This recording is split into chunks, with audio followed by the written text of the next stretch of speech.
comme chaque année, hélas, depuis trop longtemps, et on n'a jamais réglé le problème, il y a ces tensions pendant l'été. Tous finissent par trouver une proposition, mais pas forcément la proposition qui correspond à leur volonté. Pire, il y a des endroits où on pratique le tirage au sort. Et donc, l'élève super motivé, qui a une mention très bien, n'est pas tiré au sort, et donc il ne fera pas médecine, alors que c'était le rêve de sa vie. Oui. On voit bien qu'on a un système qui est totalement idiot et qu'il faut le réformer. Nous venons d'être élus il y a 3 semaines avec le nouveau le Parlement.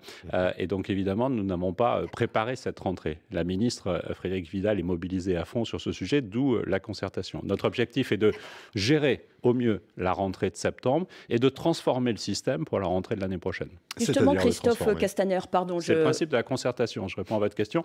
Si je vous donne le résultat de la concertation tout de suite, j'ai peur que pour la ministre, ce soit difficile de dire je vais concerter avec les uns et les autres. Et puis vous savez, on n'a pas de solution miracle.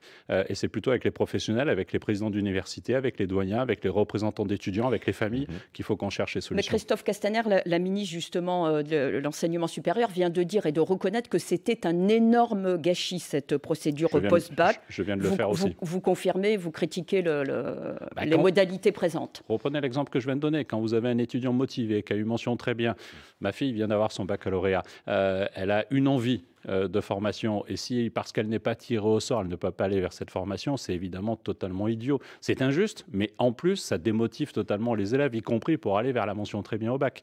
Donc oui, ce système doit être revu. On a eu une explosion du nombre d'étudiants, de bacheliers qui allaient arriver et qui sont des étudiants d'aujourd'hui. On n'a pas ouvert les capacités d'accueil nécessaires. Il est nécessaire d'agir. Mais on ne peut pas le faire d'un coup de baguette magique. Moi, j'aurais toujours adoré être le Père Noël, y compris quand j'étais tout petit, à l'approche du 24 décembre. Et puis, au fond, j'ai découvert depuis que je ne l'étais pas. Le gouvernement, c'est un peu la même chose. Il va gérer au mieux avec les universités la rentrée de septembre. Par contre, nous devons changer le système en profondeur pour la rentrée suivante. En amont également, c'est-à-dire au niveau du bac, qui est la principale condition pour avoir accès aux universités. Alors, il y a la volonté de réformer le bac, vous le savez, nous le ferons dans la mandature, en concentrant les épreuves du bac sur seulement 4 principales matières.